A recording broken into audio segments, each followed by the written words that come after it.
What is going on, everybody? I keep forgetting that we added the little 8-bit sounds there at the end. What is going on?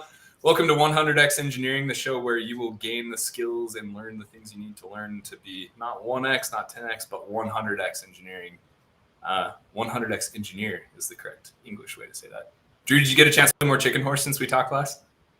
Oh, yeah, that's all I've been doing since we talked last. Okay, well, that's a problem because you should have been working on it. Especially during work hours. Okay, that's, I guess. We did like reimburse like the $15 for that or whatever, so best to get our money's worth out of it. I was taking breaks from playing Elden Ring to play Chicken Horse with my wife, actually. Oh, jealous. Everyone seems so into it. It's been great, but it's also kind of like affected my relationship in a way that I need to play it a little bit less, maybe. But this is being recorded, so we won't talk about that. Super excited for the stream today. Joining us, I'll actually let them introduce themselves, but here, let's bring Julia on. Welcome, Julia. Super excited to have you here on the stream. Do you want to give a brief introduction of yourself and who you are, what you do? Yes, absolutely. So thank you for having me. Very excited to be here. I am Julia, and I am on Carter's team. So software engineer on the applications team. I didn't even have to ask you to say that this time. I didn't pay Julia to say that. It just comes out naturally, you know. Everybody wants to know who we work for, and in this case, it's Carter. So just throwing that out there again. Feels good to hear it.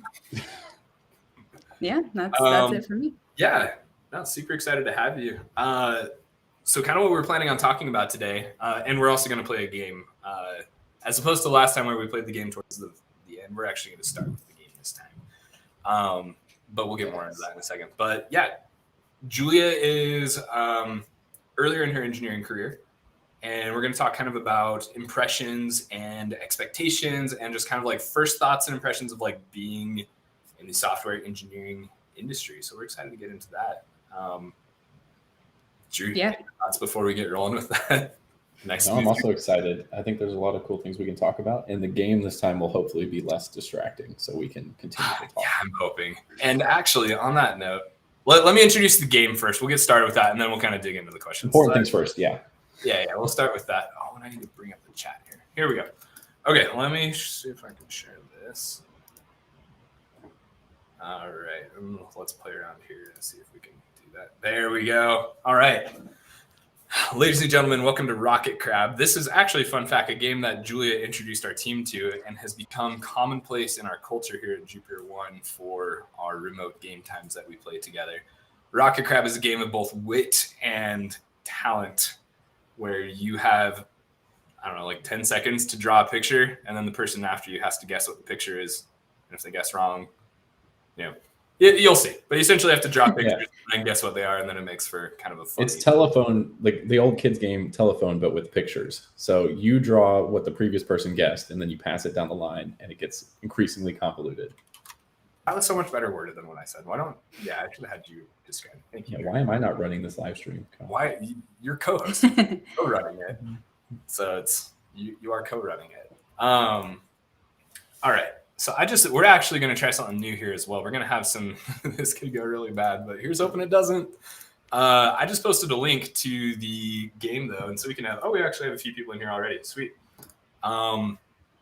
We have a few people join us on this from the audience. If anybody wants to play, it looks like we actually have room for one more slot. That filled up really fast.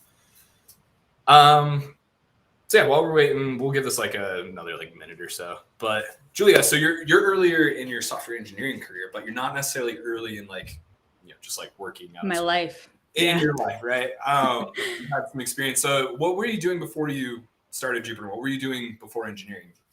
Yeah, so I actually went to college for a hotel and tourism management degree.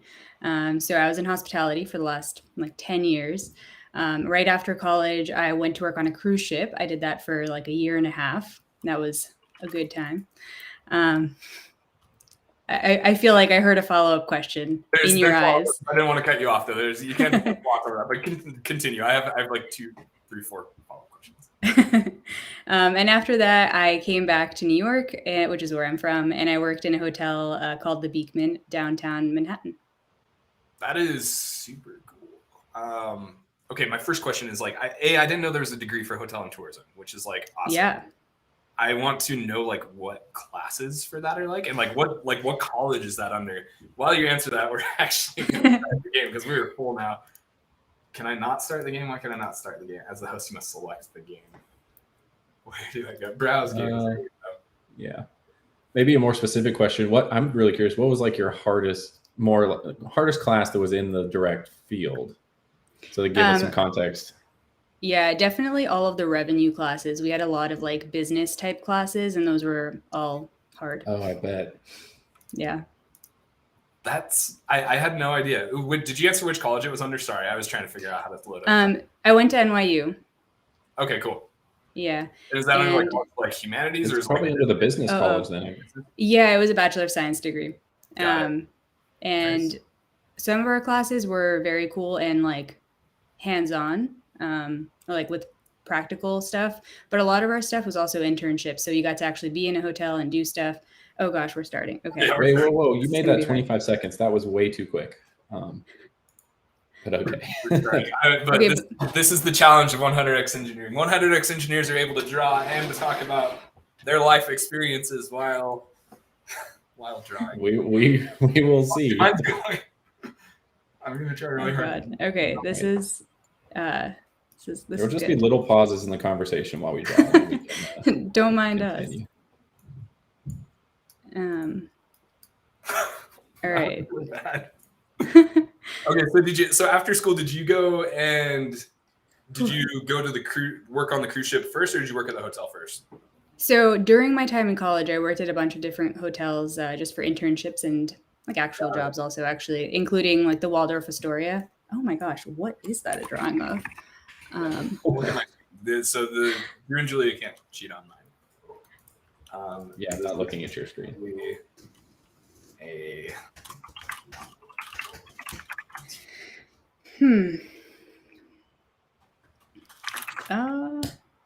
feel like I'm going to end up typing some of the things that I'm trying to say, or vice versa. It's all the better. It's going to be interesting. Yeah, it makes it better for sure. Okay, so I have like 1,000 following questions about your cruise ship. Can we just jump to talking about the cruise ship? Yeah, let's go to the cruise ship. I was resisting the urge to talk about it because that's really cool. Okay, but first, I love shouting out comments. And Ashley, we forgive you for whatever your drawing was. If it was the thing that I just answered, I forgive you. If it's not, I guess we'll see at the end. If it was the thing that I received, then I do not forgive you. I just want to say that, because that was incomprehensible.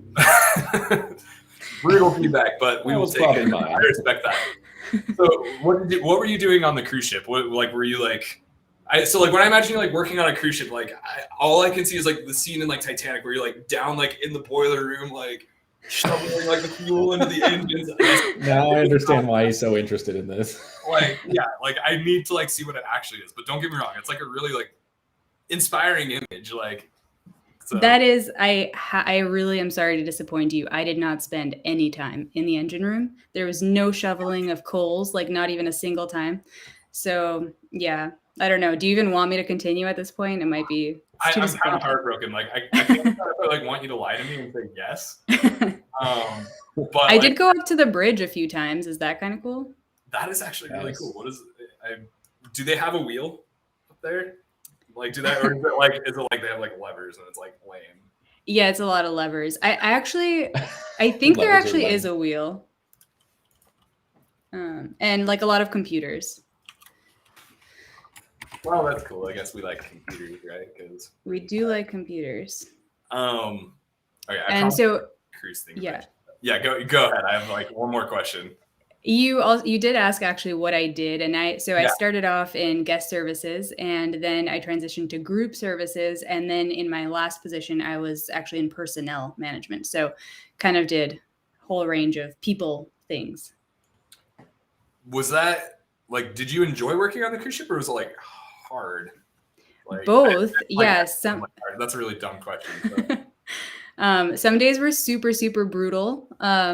And some days were awesome. And basically, when you're on board, you work every single day.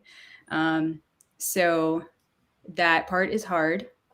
But also then you get a long vacation. So Yeah. So like, did you get to go to any really cool places? I'd imagine like cruise ships are always going to interesting places. Did you get to actually So experience those, or how's I that work? worked on the only American flagged cruise ship in the world, which sounds cool, but actually it only means that it can't. Oh, shoot. That ended so much faster than I thought. 25 seconds is really quick for this game. Yeah, that was fast. That's partially. Yeah, so it means that we can't, or we couldn't go in international waters. So we sailed around Hawaii. It was a 7-day Hawaiian cruise.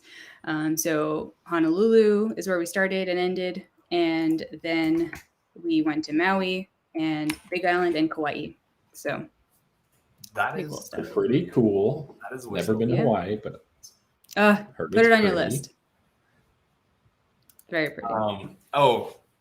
Maya, you were not crashing anyone's party. Like, we were very happy to have you here. I'm gonna show the comment. Forgive me if you didn't want me to show you this, but we're more than happy to have you be on here. And I hope that this is not your picture, because it is really... It's better than I could do.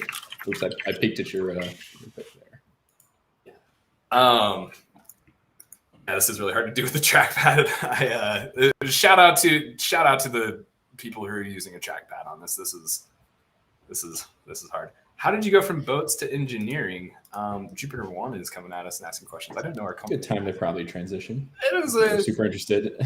yeah. I guess that's a good time to transition. Yeah. So it's not like, yeah. No, you go ahead. I've got some follow-up questions. Okay, wait, maybe you ask your follow-up question first, because this is a really hard thing to draw, so I need to fully concentrate. Okay. And mine is a very easy thing to draw. So I'm going to wait a second and shift my color to red because I'll make it way easier. Okay, so hospitality industry, working on cruise ship hotels, which are super cool. And I want to ask you like 1,000 more questions about cruise ships. But this is not 100x cruising. This is 100x engineering. 100x cruising can be our mini series that we start on the side. Patent pending, coming at you. Trademark. That's how trademarks work. So how did you, I guess, what kind of prompted the shift from the hospitality industry to the engineering industry? Like, what was that transition like for you? When wake up one morning, it's like, today I want to be the person behind the computers on the cruise ship. No, it was nothing quite as perfectly like movie scripted. It was, so I have 2 cousins, and they both worked at FAANG companies as software engineers for like pretty much my whole life. And it was a curiosity that I had that was like percolating, I think, for many, many years. But I was like already on this hospitality track. And so, software engineering wasn't necessarily a direct and kind of sensical path. And so when COVID hit, it was like the perfect opportunity to re-explore some of my, this is quite the drawing. I can't tell if you're looking at mine because I'm thinking the same thing. No, mine I think is like kind of gruesome. Oh no, they got the one that I clarified last time. No. It is definitely gruesome if it's the one I'm thinking of. Yeah, so when the pandemic happened, it was like a great time for me to just take some time and be like, what have I been interested in the past, and what do I now have time to kind of explore? And I actually thought that software engineering was going to be something I didn't like, and was more so just curious about what it was. Like, what do my cousins do all day?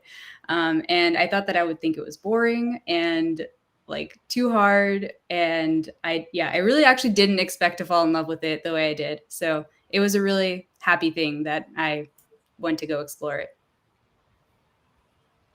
That's super cool. Was there like any like one, like, actually I'm gonna steal this question from the... Yeah, you're about to steal Ashley's question. I was gonna ask the same thing. I'll let you read the question, Drew. Go ahead. Yeah. So is there any particular life event or interaction that sparked an interest in coding? So I know that's really hard to think back to, because like I feel like the answer is probably no, but can you remember anything in particular? Because obviously there was a transition where you went from that mindset to where you are now. So I think the transition, or kind of the particular event that might have been more sparky, was when I went from just like, this is like a fun hobby that I'm enjoying exploring, went from that to this is actually something that I want to pursue for real. Okay, I think we should talk about some of these because this is already frightening. Oh, no. I'm gonna have your question. All right, we're gonna pause on this conversation. So coming up next, after we review these docs, coming up next, we'll kind of ask like, what kind of your experience? I want to know more about like what bootcamp, like coding bootcamp was, because you did a coding bootcamp, right? I did, yeah. Which one was it? It was Flatiron, and actually, I see someone in the chat who also was in my bootcamp program, and Oh, hi. shout out to Javon. Javon. Yep. He was one of my fellow cohort mates. Fantastic person, fantastic coder. So yeah, very cool to see. We're happy to have you here. Thank you for joining us. Yeah, I have more questions about that because I haven't gone through coding bootcamp, and we also have a good meme to share in regards to that. About. So let's review the results here. So the first word was blood. Adam drew a drop of blood, which actually I could have assumed that was like 30 different things, but drew you correctly. I got it. I had drew Some violence. Those look good. I definitely would have thought it was like stabbing your finger or something dark. Carlos thought it was nail clippings though, which is like, that's reasonable. Well, I guess yeah, it should be stabbing your fingers. You're getting a drop of blood. I kind of took it back. Oh wait, yeah. Patricia drew nail clippings, clipping nails.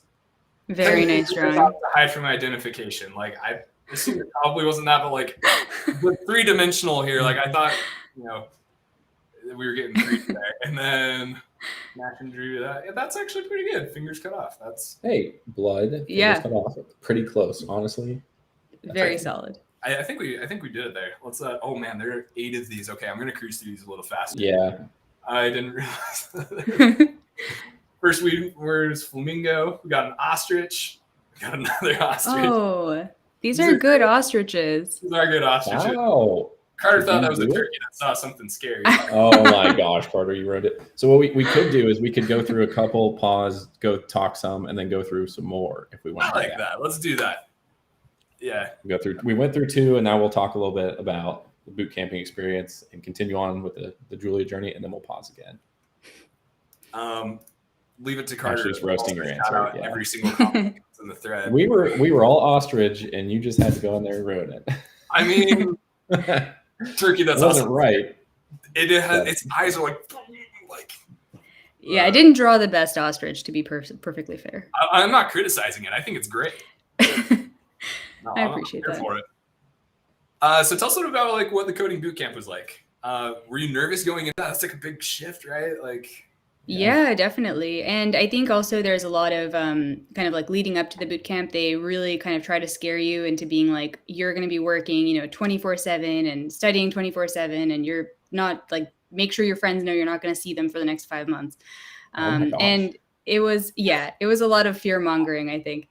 But it ended up not being quite that. It was intensive, and it was, a little bit of a fire hose, especially at the very beginning when a lot of us were like completely new to programming, like in any capacity.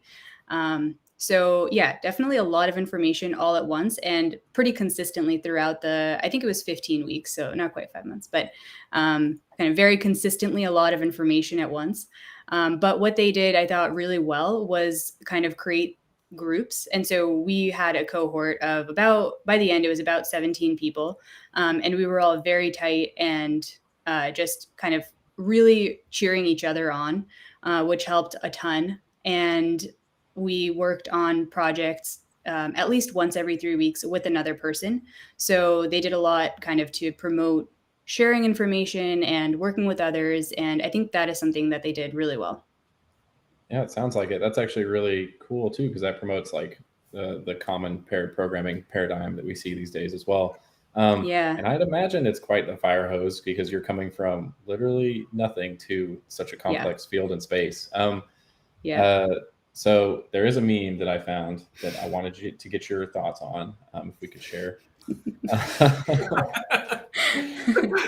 This was on the internet earlier, and I just thought it was funny because it's relevant to what we're talking about. But obviously, knowing you and your skill set, and just knowing how things work these days, you can go through a boot camp, and depending on the person and the aptitude, and you can be light years ahead of anyone with some higher level accreditation, and vice versa, obviously.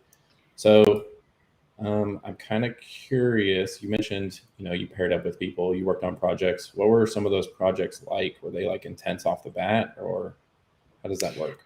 Yeah. So basically every 3 weeks we would kind of have a new, I don't know if you want to call it a chapter or like a new set of something we were learning. So, like the very first 3 weeks was making like a CLI app. So something super simple, or at least it wasn't simple at the time, but something more straightforward. And then the next 3 weeks was, a Ruby project. So it was a really good way to kind of put the things that we would learn in the first 2 weeks of those 3 weeks into something practical. And for the last week, you'd work on that project. So it's definitely not like none of those projects are anything I would probably show off now and be like, hey guys, look at this. This is so good. None of our early projects are ever. We're ashamed of them, but they're important. Yeah, very important. And I think the process of doing them was more important than like what actually happened with them.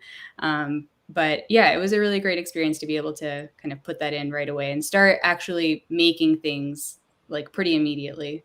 I think that was a big thing. That's awesome. I want to ask you about kind of like if you feel like it set you up for like what you actually got into in like JupiterOne and everything. I want to go through a couple more of these drawings really quick though, so we don't keep our teammates on the hook here for the moment the new drawings drop and they have to hit it. So we got some hot dogs here. Oh wow, that's a good hot dog. That is really good. I'm really impressed. Mustard and ketchup, just how I like it. Chris is over here with your iPad drawing and then copying and pasting it into Drawphone. I can see how that is a frying pan with the profile view. To an apple, and then we got that. This is more like a turnip. I didn't know what it was. Hot dogs to apple. Yeah, we got there. They're both foods. Lungs, angel wings. Oh. Okay, those are lungs now that I see it. How did you get that was an angel wing? And Carlos, that was amazing. That is really impressive. Flask. I guess that's fair. Spam. That I flask. Like. That's a good flask, Carlos. Wow. That is an amazing flask. Okay, so I really didn't remember what Spam looked like, but it's pink and it comes in a blue can. I really thought that would come across better, but I noticed it was a Pop-Tart last. Adam is right. That is definitely a Pop-Tart. So yeah. This is the first one that I was like, I have no idea. Looks like. So I'm sorry, Julia. You got. Okay, this was definitely the one that I was like, "What is that?" I was going to drop doing something. I was like, "That's not going to look suitable for a live stream, so let's stop that." And so I was going to drop splits, and I was going to be all fancy, and then I ran out of time. So.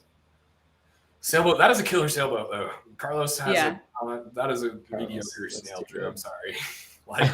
I thought it said snail. Like, oh my god! Compare that to like Adam's what we've got going on here. Like, okay, listen, my snail is great. I just think it's hilarious. I read. Am I dyslexic? I said snail. To yes, there is a second game happening. Stand by. We'll start that momentarily after we cruise through this, and then we'll be digging in some more of the engineering industry. Okay. The test track. I had no idea what that was. So I thought mine was the 1860s because it has a lever and it's big. And I was also trying to think and talk at the same time, which results in some weird stuff coming out of Drawphone. Can I ask also, like, what actually is what was one expected to draw for a test track? No. Those are incredibly straight lines to have been drawn on like a computer. May I compliment that? Suspicious. That's true. Yeah, that is like kind of sus, Carlos. Appreciated though. It's good. Okay, that is a monolithic ATM. He's got the hat and everything. That's great. He's clearly from the 60s. Bank robbery. Thank you, Adam. Adam, what happened? Adam. He got stuck on the big. Oh no. We really went. Are farts suitable for? Okay, we're gonna do that. It's too late. It's there. Okay, so we got from test track to flatulence. That's great. Okay, the last one here. Hamster. Drew, the snail was better than the hamster. The hamster. Okay, look there. That's the hamster wheel. Okay, and he's got 4 legs. Is the wheel on its side? Like it was a happy cow. I agree with Carlos. Good job, Adam. Even like very like the width of the brush Adam, we're interviewing for designer positions if you're interested. Oh. Carter thought that was really happy. good. Little horse. Excellent. Carter, you're gonna give my hamster crap and then draw that. I didn't draw that. I thought it was. I said, Oh, okay. You Okay. just Sorry, lit- Maya, for You roasting your just lit drawing. Maya up. I am sorry, Maya. Please forgive my co-host. It's a good happy cow.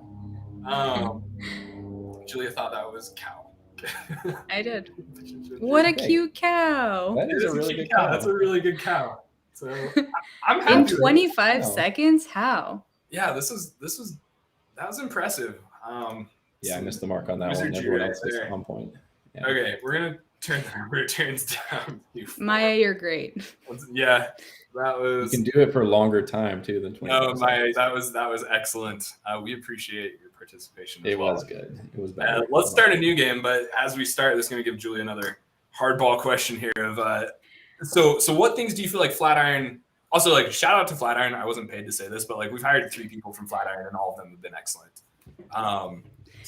Before we even continue on to your hardball question, I do want to actually shout out my cohort for introducing me to Rocket Crab. So Rocket Crab comes from Flatiron, so just chalk that up to another win. Yeah, that's a big win. Honestly, I will Yeah. second that just because of the effect it's had on our teams. Thank you. It's been like really impressive, like what you and the other people from Flatiron on the team have been able to do. So that's part of like why this question like fascinates me, because like how much of that came from like Flatiron versus like things you learned after you got here, or just like innate ability that you just were born knowing how to write asynchronous JavaScript just really well. Yeah, it's definitely not that one. Just want to put that out there. Oh, shoot. That's essentially the timer runs out so fast. I forgot the question. I'm really sorry. So what things did Flatiron set you up for well, and what things do you feel like that you were maybe less prepared for that you thought you'd be? Yeah. I think what they set us up for really well was kind of like making things right away. So being able to actually, have enough code or enough knowledge to be able to put something together, make a project that kind of like allows you to start building up to more of the like big picture stuff. So just kind of being able to have those kind of small first building blocks. They did a lot of like the how really well, I think. And then they didn't really do a lot of the why, which makes a ton of sense because it's a short program. You really have to you have to make sure you're using the time wisely. Okay. Speaking of using time wisely. I'm sure this person did not. I don't know how to spell this word, so everybody's going to publicly see me. So that's super interesting because not being a boot camp person and going to college like a dork, that was one of my biggest gripes with undergrad computer science was we didn't get our hands on things as quick as I wanted to. And I found myself and other peers, we would go off and try and make our own things to get more hands-on, do the how when we're sitting here learning the why and not really caring because we don't have the need to have a how. Yeah. Hey, we learned how to split a binary tree. Yeah, and so it's interesting to hear that perspective because I want to make the argument. You can make the argument better than I could that the boot camps prepare people better these days because, like you said, you can go hands-on and you're prepared to do so right away, and the why comes with time. So that's like interesting. Yeah, I don't know if the why necessarily comes with time. I mean, I guess yes. I guess it does. Hopefully it comes I guess even just being in the industry, there have been a lot of things that I've learned about just kind of best practices and like architectural patterns. And I am very, very fortunate to be part of a team that does a great job of explaining a lot of the time, like why we use a certain pattern or why we would kind of follow a certain architecture.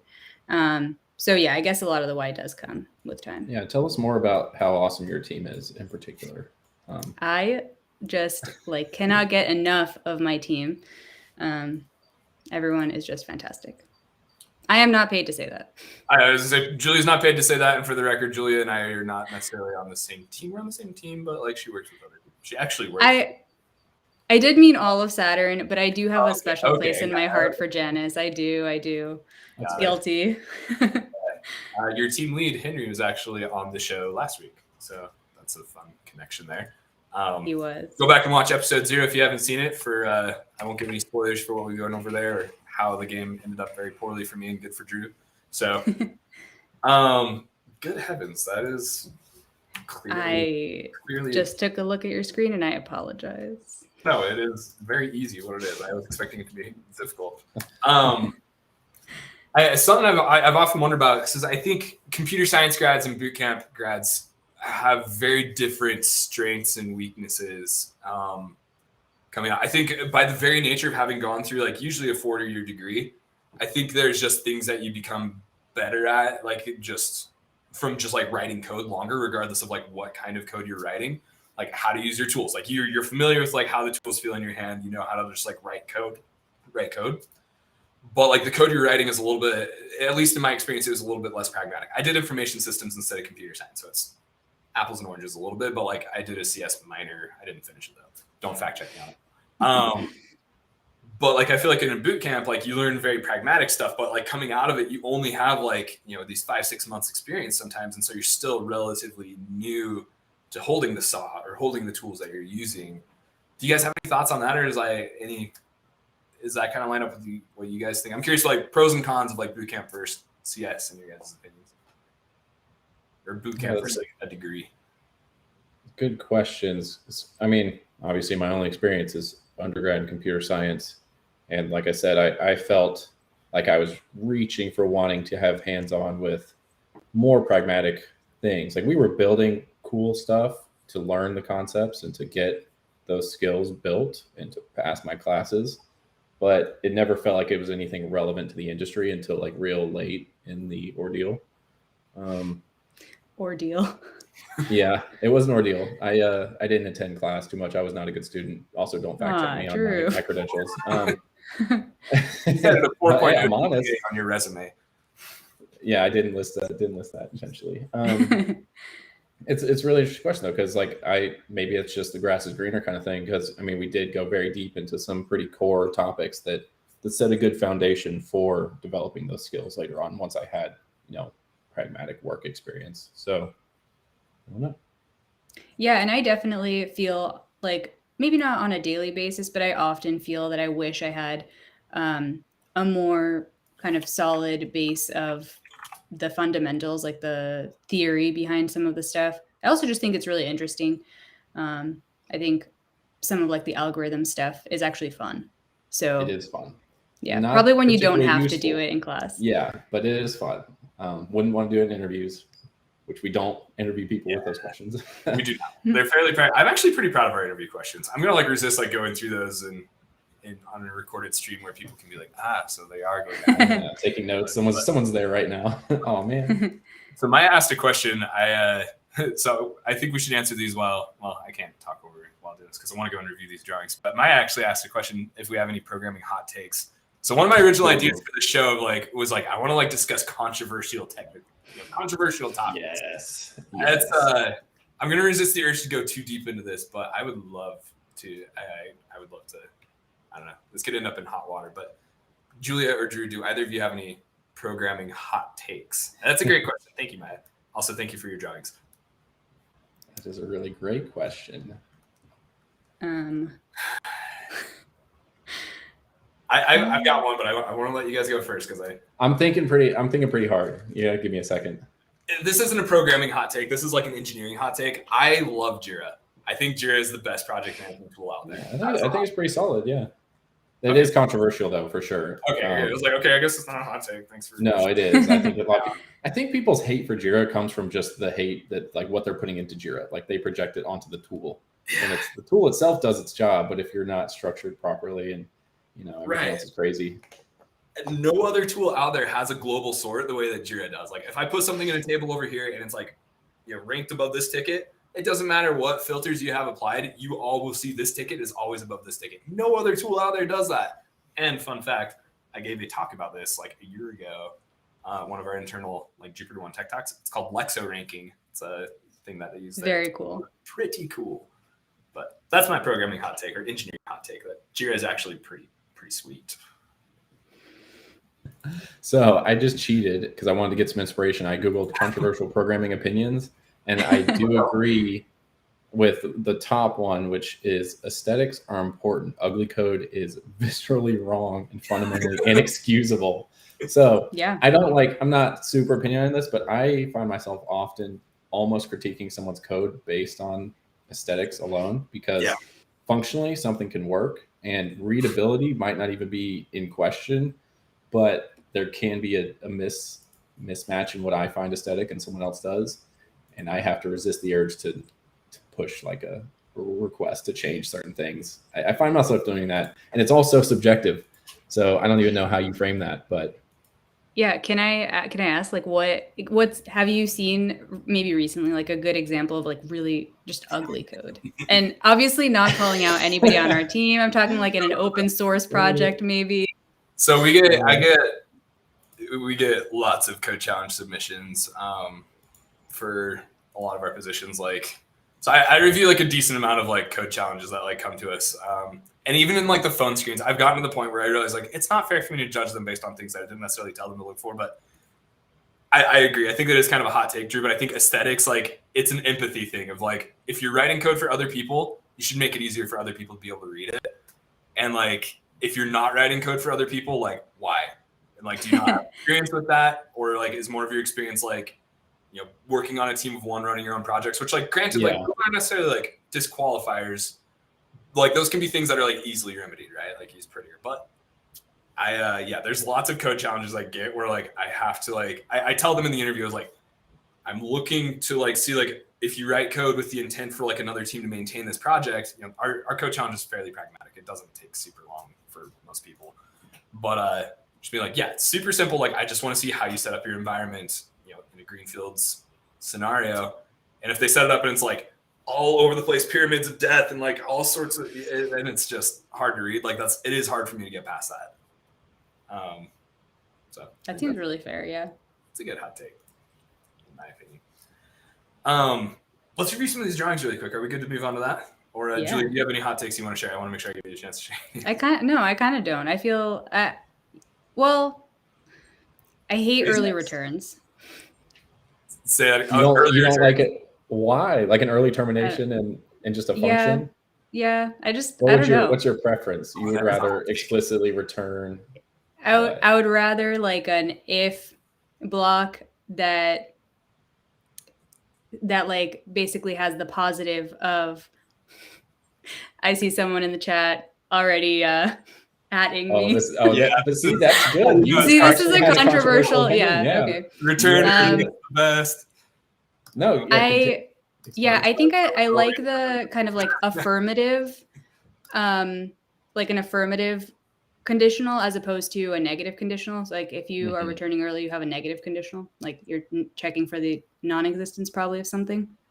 Yeah, I like the opposite. That's not terribly controversial in itself, which is interesting because like the pattern of like having a positive conditional guide your logic, I think is like generally accepted. But you're right, the example of having a negative like early return is also accepted, but those contradict each other, and I just realized that just now. So yeah, I've never thought of it. I feel like you're actually right.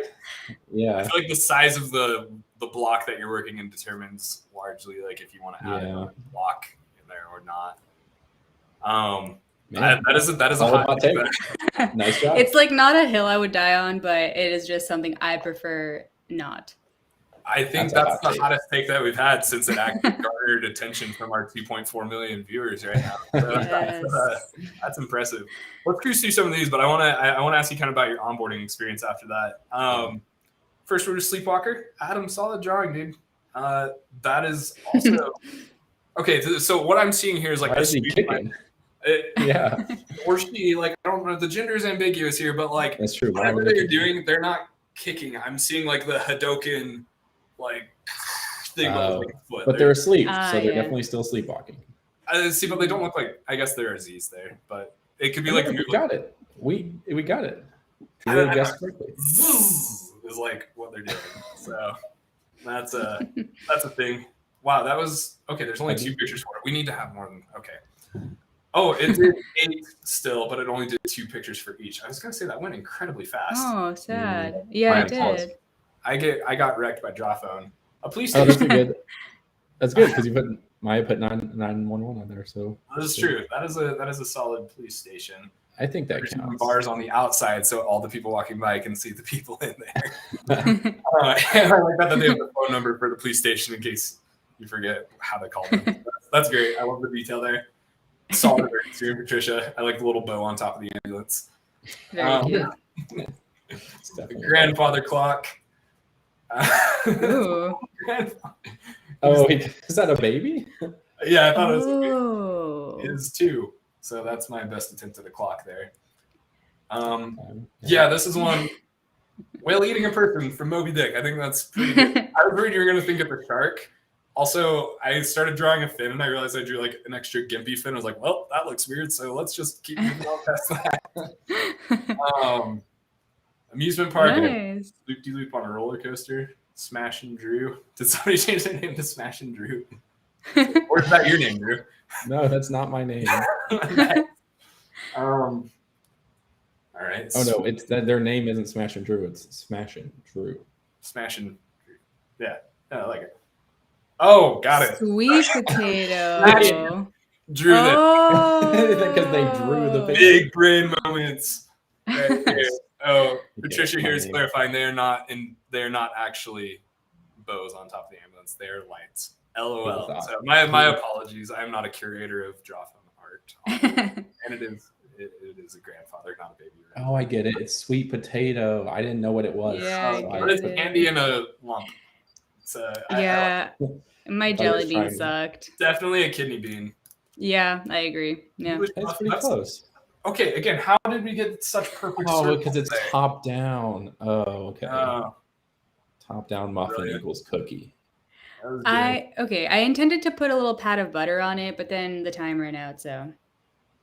Ball. That's an intense drawing. Good one.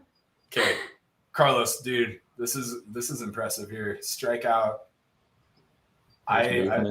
Yeah, it moves me. I could stare at that one for a while actually. Smashing out that was easy button. So good job smashing. All right, we're running out of time here, so I might pause for start another game because I want to get to some of this other content here. So shout out to everybody that's been playing with us. So this has been super fun, and thank you everybody for drawing suitable for stream content as well. We're all mature here, and I appreciate everybody's maturity. So back to kind of some of the engineering content though. So you were the first. So the fun backstory fact for everybody: Julia was actually the first female engineer that we hired on the team. What was that like for you? Was that intimidating? Were you nervous about that? Like, you've been extremely competent and like excellent, but I'm curious, like from your end, what was your experience like with that? Yeah, so I didn't know that actually, and my first kind of like the first time that I realized that was prior to when I started. We had like an all engineering hands meeting that I came to just because it was like the timing worked out, and so I could come and get a little bit of sense of the engineering team. And like people kept on getting onto the Zoom, and I was like, I don't see any ladies. Am I the only one here? And yeah, then that turned out to be true, which was fine. I didn't, it didn't like bother me per se. It was surprising. But everyone was like so nice and welcoming. It wasn't ever anything that I like really had to, like worry about or anything like that. I was nervous just because it was my first software engineering job. So I was nervous to start with. And yeah, the team was just welcoming in a way that made it not be something I was kind of concerned about. And also, Carter, you kind of like called that out like the first week that I started, and you were like, listen, if this is weird, like if anything is weird, please just tell me. I need to know, like, we want you to be cool. So yeah, it worked out totally fine. And I was happy to, pave the way. To be clear, I didn't say the words, "We want you to be cool, Julia." That is not what we want. It sounded like something you would say. That is not what we just want you to be cool. We want you to be cool, man. It was much better worded. I agree. That was my like want it to my be cool and welcoming for you. Yeah. So and you got that point across. Yeah. Oh, good. So on that topic, what I'm super curious about this. Do you remember what your first impressions of maybe just us or like the team were in general. Did you have any funny first impressions that turned out to be not true or true? Because I have one I want to share about question. Carter. But... You go first. I'll think about it. Okay, so I don't know if I'm going to be able to articulate this properly, but Carter was exactly how I like. His first impression is exactly how he turned out to be, but I like didn't believe that he was actually going to be like that, like so charismatic and so like into what he does. It's like he's almost like a good backpedaling. No, I said charismatic. It was like it was like no, you so like that. It's like what is like that? I took it. So listen, I took it. I took everything with a grain of salt because it's the interview process. You're obviously wanting to present well. I didn't know if this was like a front that you were like secretly, hiding some kind of pains or misery, or like you didn't truly enjoy what you do, or everything wasn't great, but just straight shooting. Like I don't know. It was very accurate. I'm glad to hear that. I still can't work out how I want to articulate that better in the future, but what I expected or what I gathered from you turned out to be true, and I didn't expect it to be so, which I thought was funny. That's reassuring. There's like mildly concerning where it's like I try to be super genuine on interviews, but I feel like coming in we should have an episode dedicated to like the interviewing and recruiting process. We should. That Ashley, take note. But because people can put on fronts for interviews, like the interviewers can put on fronts, and that's honestly common. It's hard to be like, I don't like playing games. Like, let's talk about what you want to make salary wise. Like, I'll talk to about our payment as as I can. And like, I feel like everybody's like, okay, but like actually, like, yeah, it was almost suspicious to me, but like I was relieved to know that you were just very straightforward, and the whole company and culture in itself was very straightforward and welcoming. So, I think this is Thank you. Yeah, that's a Carter heart. I can't do it. Carter is a WYSIWYG. Thank you, Ashley. Hopefully that is good. Hopefully what you see is good. What you see is what you get. Yeah, what you that see took me a second. It's like you didn't work in Dreamweaver for the first part of your web development career. Yeah. Blessed to be common. Blessings. No code, baby. Not great. So Julie, what did you think of Carter? Was it similar? I'm uncomfortable with this question. I like where this is going, so I'm going to keep going. I'm actually going to turn it around and say, Drew, I thought you were like super, super intimidating. I mean, low-key, I still kind of do. But I mean, look at the hair. Oh my gosh. I didn't even have the mustache back then. You didn't have the mustache. It's true. You didn't. But no, you're like quiet, and sometimes quiet is like, he's totally judging me. But yeah, I don't think you are. Yeah, I do get quiet sometimes, especially with new people, and I apologize for coming off as intimidating. It makes me sad. It's okay. How many people am I scared? I need to go talk to some people. Probably a lot. I need to do some one-on-ones. Why did we put you in leadership if you're scared? No, just kidding. No. It's the fear that drives the people, Carter. The fear drives the people. Drew is an excellent team lead. We just did annual reviews, and all this team love him. No, it's completely fair. It's funny the first impressions you get of people that turn out to be like, just nuanced.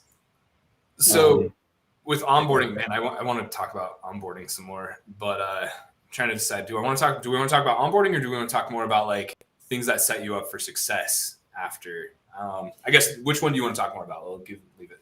Buyer's choice. Let's talk about things that set me up for success, because I want to talk more about how great my team is. Let's discuss that.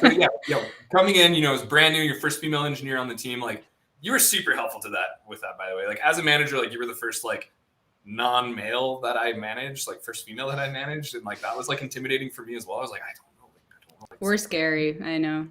Not scary. It was like I want to make sure that like I handle this right, and you were so helpful with like collaborating with me and like helping me like figure out how to make hopefully our team like a welcoming and like more diverse place. So thank you for that. That was super helpful.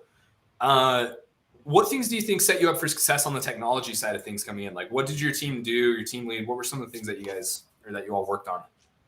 So when I first started, my team lead and I, Henry, paired twice a week, which was awesome. And it was like a scheduled pairing. So we had, 2 times on the calendar every week. And it was really nice because I could prepare a bunch of questions that I had. So I wasn't like bombarding anybody with like a million questions constantly throughout the day. I kind of had a way to like manage the questions, figure out stuff on my own. And then whatever was left over, I kind of had these like scheduled times to ask and like a very dedicated space to talk about those things. And Henry is just like a very good teacher. So just he went over the questions in a way that wasn't just this is what we do. It was like this is what we do and this is why we do it. And this is like how you might see it in the future. And, you know, kind of like a very full picture of the things that we were working on. And then the other thing that I think really set me up for success was the way that my tasks were kind of like, I don't know, allotted to me as time went on. You know, they started off with like really simple stuff, just like I guess anybody who starts out, you give them like, you know, change the color of the button or whatever it is.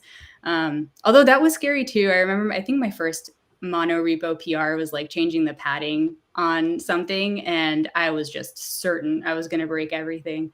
But yeah, just like starting out with kind of the easy stuff and then making sure I was comfortable with that and just progressing with more and more ambiguous tasks. So I think just the way that was structured was really good.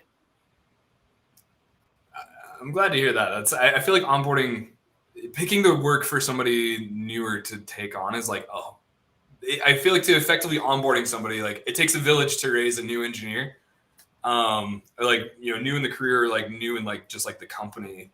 And I think it sounds like a recurring theme I'm hearing is like your team lead were very like invested in helping you get up to speed and have the tools and experiences you need. Would that be fair to say? Yeah, 100%. And the rest of my team was amazing too. And like always down to pair on stuff if something was unclear or just explain.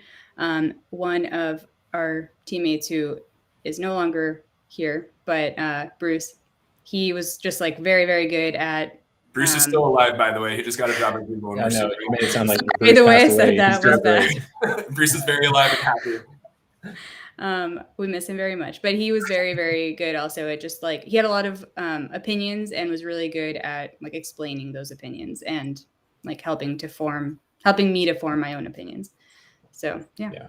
So we talked about pairing a good bit in our first live stream a couple weeks ago, and it's like super consistent across the board. Everyone has found it super helpful, and especially in the early stages of their career, to have someone that can, handholding is not the right term, but maybe it is, to just be there to vet your questions. It's not like you said, you build up questions to ask, but then you're also not left sitting there holding those questions and wasting time or feeling like you're wasting time. So you're continuously progressing at a rate that's appropriate. And it just seems like a necessary thing at that stage. What's the alternative? So it's good to hear it was useful for you. Mm-hmm. My onboarding experience at a previous company, it was my first remote job. It was like weirdly remote. This is shifting just here, but I want to make sure I cover this because this is like really random.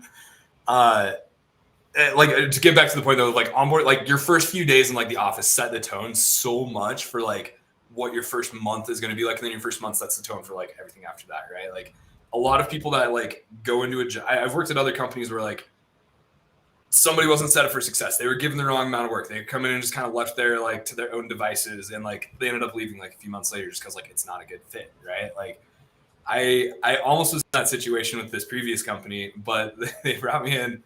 So it was a remote job, but the team was remote. But like they had an office that I could go into. And so I went into the office, but like everyone there wasn't on my team. So like I didn't interact with any of them. Didn't totally know what to do.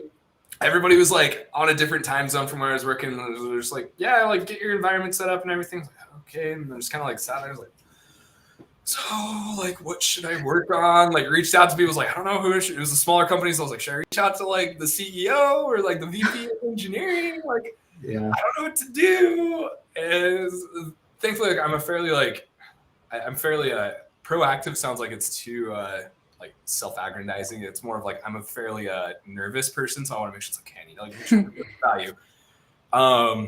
But yeah, so I talked with a couple of teammates and they got me some things and everything. But like the end of the day, like rolled around and like this guy came kind of walking out, sauntering out of his office at like 5:30.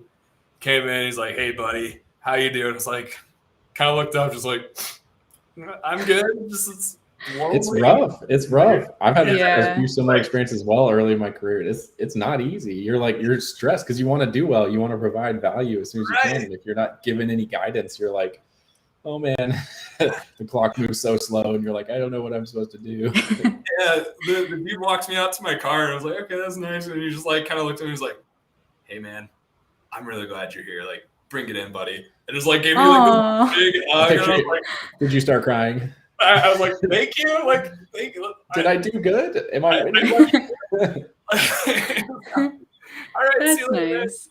So why did you give me a hug on our first day? I've never had any because you live on the other side of the country.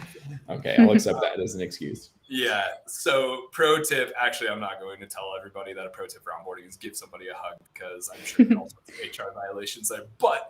And I won't necessarily even say that it helped me. It more just kind of was like an interesting anecdote that I was like, I'll bring this up like 4 years later on a live stream when I'm talking about onboarding. But file that away. Yeah, just gonna kind of lock that away. But I've never had an onboarding experience quite like that. That was interesting. I will say there was one kind of funny thing, which was when I first started, I was using my MacBook Air, and that just was a disaster. My MacBook Air has never been the same. Just even, I think, it's not recovered. No, it really hasn't. And I think it was just like the amount of code that we had. Our front end mono repo was just massive, and running it was making my computer very, very unhappy. And so, yeah, it was stressful. I was like, should I, do that though? Like your MacBook Air shouldn't be able to handle it. It was definitely on our end of like we needed to optimize things, and we did. You did. Yeah. People it was a short lived. Works on my machine. Yeah. You got a new laptop though, shipped out to you, right? I did. Okay. I did. I'm glad Yeah. No longer working on my MacBook Air. I guess I can get rid of the game screen here. So we're coming up on time here, Julia. It has been so excellent being able to talk with you about like the cruise, like working on the cruise ship, but like everything else has been great too. But like I really enjoyed talking about that. No, it's been great hearing kind of your perspective on. I'm sorry, I'm hung up on it. It's like I want to be somebody who's like a garbage man or like what's the sanitation worker? I want a garbage person. Like there's so much things there that like I don't understand. So it's like demystifying things. Happy to take this conversation offline. Please, yes. But yeah, I really value like your insight and like kind of some of the insights and impressions you shared from like just like coming into the industry. It's been cool hearing about like some of that. So thank you so much for your time. Thank you for playing games with us and trying to talk and draw pictures at the same time. It's hard. It's difficult. It's hard for me to just talk at the same time. So. Well, thank you so much for having me. It was really nice chatting. Yeah, it's been great having you here. So I'm going to put you backstage now, and Drew and I will wrap up here. But thank you very much, and let's all give a round of applause to Julia. This is where I need an applause track. Everyone. We need Thanks, Julia. I've got that sitcom app still on my phone, so I might use that for a laugh track or for an applause track. We definitely need it. That would definitely be it. So I feel like for our outro, I would love to have like the intro thing that we do. It's like 10, 9. It's like super serious. I would love to like do that in reverse, but like count it up to like 100, and then we're done.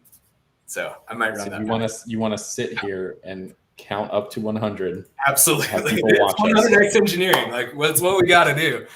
Because what's gonna happen now is like we'll say like bye, and then it'll just like end, and we need like I need to be let off a little bit easier. Yeah, we could throw like any links we had or any sources we needed to cite in the last 100 seconds.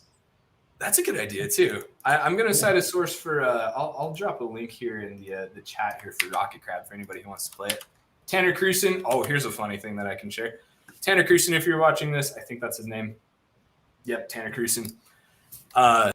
Please respond to my emails. You've become a part of our JupiterOne culture, and I would very much like to interview you, see if you'd want to come and work here. He never responded to me, and it kind of broke my heart. But I mean, he's clearly famous, so he's looking large. He's got the drop on it. It's open source on GitHub. It's actually pretty cool. But cool. Well, I thought Julia was great, and this is where I get to do like the streamer outro.